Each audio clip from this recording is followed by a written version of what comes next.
Olá, família! Sejam todos bem-vindos ao estudo diário das Escrituras. Hoje nós vamos continuar aqui o nosso estudo Doutrina e Convênio, sessão 136. Finalizando, né? Agora do versículo 35 ao versículo 42, finalizando essa sessão. Contexto histórico é essa revelação aqui foi dada a Brigham Young a respeito de levar os membros da igreja para o oeste, né? Fazer ali uma caravana, levar eles para o oeste. Ele não sabia bem ainda onde seria o local, assim como Deus falou para Abraão: sai da tua terra, da tua parentela, que eu vou te dar uma terra. Assim também ele fez com Brigham Young, e Brigham Young vai na frente como líder, até chegar no lugar e dizer: este é o local, né? E é onde justamente lá em Utah, né, em Salt Lake City, lá em Utah, que é demarcado o lugar de novo assentamento para os membros da igreja. Mas a revelação está falando sobre isso. Então vamos aqui acompanhar o versículo 35 e o 36, que diz assim, ó: agora vem dias de sua calamidade, sim, dias de tristeza, como uma mulher em dores de parto, tristeza deles será grande, a menos que se arrependam depressa.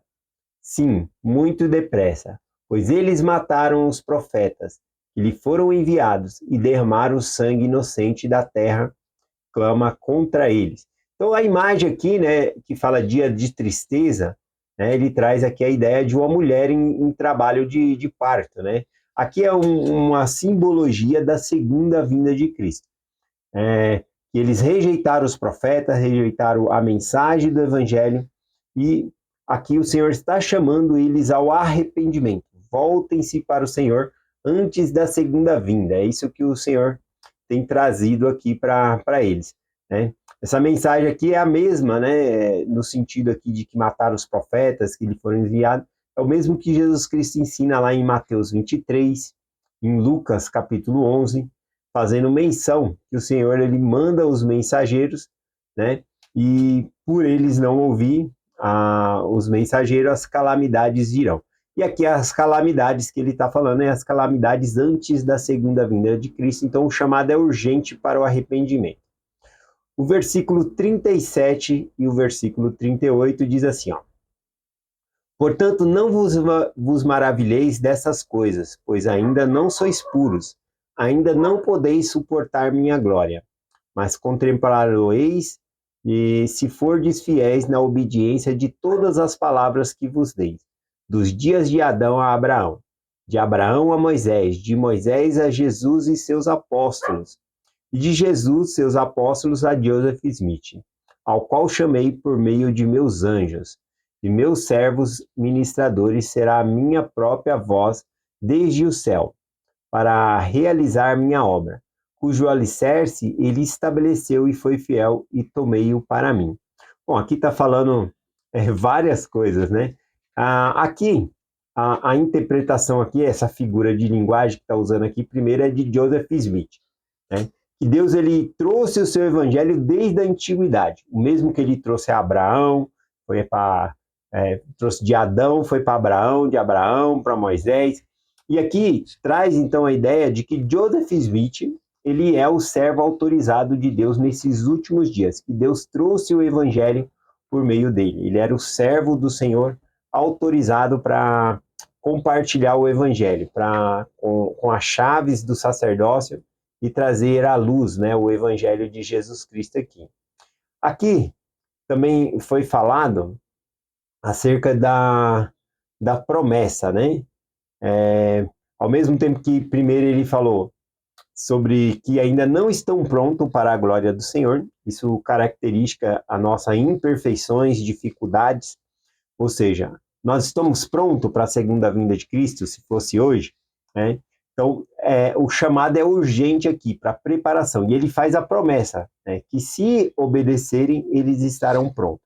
Então, o chamado para nós nos prepararmos para a segunda vinda de Cristo é a obediência, ao sermos fiéis aos convênios que o Senhor trouxe por meio de templo, sacramento, por meio dos convênios que nós fazemos a Deus, então a gente se torna preparado para a segunda vinda do Senhor. Essa que é a ideia aqui nesses versículos. O versículo 39 diz assim: muito se tem maravilhado por causa de sua morte. mas era preciso que ele selasse o seu testemunho com o próprio sangue, para que ele fosse honrado e os iníquos fossem condenados. Então, a revelação aqui, ela explica que era necessário a morte de Joseph Smith, tá bom? Que ele selou o testemunho ali com a própria morte.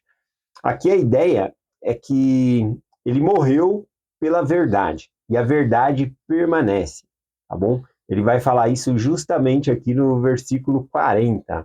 Olha aqui o versículo 40. Não vos livreis de vossos inimigos, deixando uma testemunha do meu nome? Aqui o versículo 40 tem duas explicações, tá bom? Tem duas interpretações, as duas estão corretas. Primeiro, o Senhor ele deixou uma testemunha. Por Joseph Smith ter morrido fiel ao Evangelho, isso tornou ele uma testemunha de Deus, de que esta obra ela é verdadeira, tá bom? E aqui a ideia também, que Deus não nos deixou sem uma testemunha ou sem um líder, é que mesmo após a morte de Joseph Smith, outro líder foi chamado, no caso Brigham Young. Veja essa seção 136, né? Ela é uma revelação que foi dada a Brigham Young, de como conduzir o povo, assim como Moisés conduziu o povo para a Terra Prometida, assim Brigham Young então recebe essa revelação para conduzir o povo, tá bom? Para Salt Lake, lá para Utah. Então veja, o Senhor não deixou a gente sem a igreja dele órfã, sem uma liderança, né? Após a morte de Joseph Smith, ele chamou. Então tem duas interpretações, ou seja, Deus ele deu a testemunha para nós, o testemunho de Joseph Smith continua ativo, e também mesmo depois de Joseph, outro profeta foi chamado, e a igreja continua avançando. Tá? Então são essas duas ideias, né, de interpretações aqui. Eu gosto das duas aqui. Versículo 41 e o 42, finalizando aqui a sessão 136, diz assim: Agora, pois, escuta, ó povo da minha igreja, vós élderes, e ouvi juntos, vós, e recebeste meu reino. Aqui, quando ele fala escutai, né, é um chamado à liderança da igreja. Ele está chamando a atenção para eles prestarem atenção, o que deve ser feito daqui em diante. Ele fala, porque vós recebeste o reino. Eles não, quando fala que receberam o reino, Joseph Smith ele deixou a autoridade com todos eles ali. Os apóstolos tinham igualmente, conforme Doutrina e Convênio revela, igualmente em autoridade como Joseph. Então todas as chaves do sacerdócio estavam ali. Tinha templo, tinha tudo. Então era continuar. Então nós também hoje em dia recebemos o reino. Nós temos templo, temos capela, temos sacramento. Então nós recebemos o reino. Mas a ideia aqui é que nós recebemos esse reino, essa autoridade, o reino de Deus na terra, é a igreja de Cristo. Só que também a gente recebeu as responsabilidades. Então é um chamado aqui na liderança para assumir as responsabilidades de guiar o povo do Senhor. Tá bom? Então, junto, né, com o reino de Deus, também vem as responsabilidades. E o versículo 42 aqui diz assim: Sede diligente na obediência de todos os mandamentos, para que não vos sobrevenha julgamentos, e a vossa fé não vos fale, e os vossos inimigos triunfem assim. Nada mais por agora. Amém e amém. Bom, então aqui o versículo final, o versículo 42, ele fala de nós sermos diligentes na obediência. Aqui ele cita até sobre todos os meus mandamentos, ou seja, não podemos ser seletivos ou obedecer os mandamentos que nos convém, mas obedecer a todos os mandamentos que Deus dá. Ele continua falando para que não sobrevenha julgamentos, né, sobre nós, né? Ele vai falar aqui que os inimigos, para que os inimigos não triunfem sobre nós, é guardarmos os mandamentos, viver o evangelho. E aqui ele fala também que vossa fé aumente, né? E assim nada mais digo por agora, né? Amém e amém. Ou seja, ele está encerrando dizendo, ó, isso é o suficiente que eu estou dizendo aqui para que vocês possam ir. Esta é a revelação, para que vocês possam seguir o profeta e chegar no lugar que eu vou marcar. Até esse momento, eu não vou trazer outra revelação. Então, cheguem lá.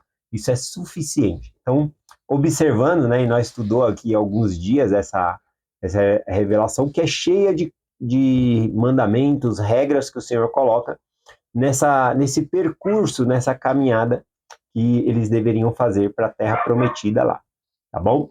Então, uma aplicação pessoal para nós é que nossa vida, né, é uma passagem, e que também nós devemos guardar todos os mandamentos de Deus, não ser seletivos.